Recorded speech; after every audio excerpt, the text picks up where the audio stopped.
Because of the universal respect the regent enjoyed from both black and white, and the seemingly untempered power that he wielded, I saw chieftaincy as being the very center around which life revolved. The power and influence of chieftaincy pervaded every aspect of our lives in Mkepsweni and was the preeminent means through which one could achieve influence and status.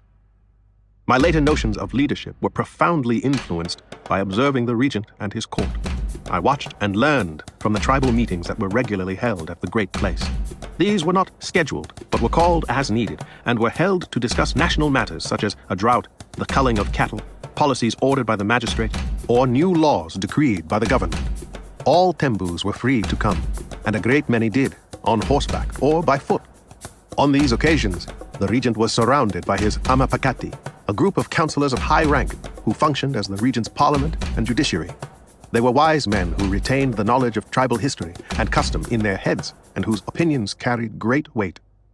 Letters advising these chiefs and headmen of a meeting were dispatched from the regent, and soon the Great Place became alive with important visitors and travelers from all over Tembuland.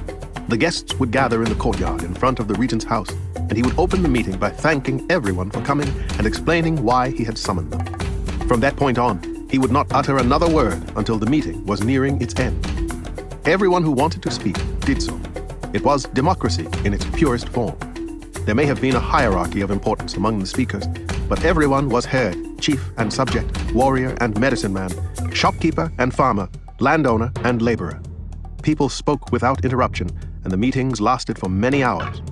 The foundation of self-government was that all men were free to voice their opinions and equal in their value as citizens. A great banquet was served during the day, and I often gave myself a bellyache by eating too much while listening to speaker after speaker. I noticed how some speakers rambled and never seemed to get to the point. I grasped how others came to the matter at hand directly, and who made a set of arguments succinctly and cogently. I observed how some speakers used emotion and dramatic language and tried to move the audience with such techniques, while other speakers were sober and even and shunned emotion. At first, I was astonished by the vehemence and candor with which people criticized the regent. He was not above criticism. In fact, he was often the principal target of it. But no matter how flagrant the charge, the regent simply listened, not defending himself, showing no emotion at all. The meetings would continue until some kind of consensus was reached.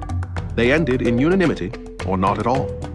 Unanimity, however, might be an agreement to disagree, to wait for a more propitious time to propose a solution. Democracy meant all men were to be heard, and a decision was taken together as a people. Majority rule was a foreign notion. A minority was not to be crushed by a majority. Only at the end of the meeting, as the sun was setting, would the regent speak.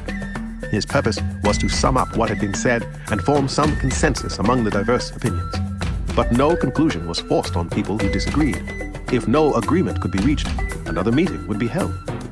At the very end of the council, a praise singer or poet would deliver a panegyric to the ancient kings and a mixture of compliments to and satire on the present chiefs, and the audience, led by the regent, would roar with laughter.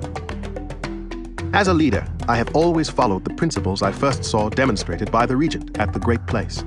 I have always endeavored to listen to what each and every person in a discussion had to say before venturing my own opinion. Oftentimes, my own opinion will simply represent a consensus of what I heard in the discussion. I always remember the regent's axiom, "A leader," he said, "is like a shepherd. He stays behind the flock, letting the most nimble go out ahead, whereupon the others follow, not realizing that all along they are being directed from behind."